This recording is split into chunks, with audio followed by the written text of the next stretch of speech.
শুধু ফোকাস করতে হবে অ্যাম্বাসেডর। রঞ্জিত স্যার বলে গেছে মাত্র 15টা ডাইরেক্ট করুন, তাদের শেখান, তাদের মাধ্যমে আপনার বিসি তৈরি হয়ে যাবে। তাহলে বিসি তৈরি হয়ে গেলে কি হবে? বিসি তৈরি হলে কি হবে? অ্যাম্বাসেডর হবে। অ্যাম্বাসেডর তৈরি হলে কি হবে? লাইফ তৈরি হবে। লাইফ লাইফ হবে তো? তাহলে আগের মিটিংও বলেছিলাম লাইফের বানান হচ্ছে LIFE,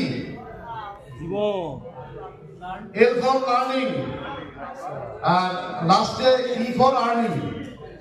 without learning no earning. মাঝখানে I আর F আছে, ইফ। আমরা ইফ বা ওয়াই বাদ দিয়ে দেবো।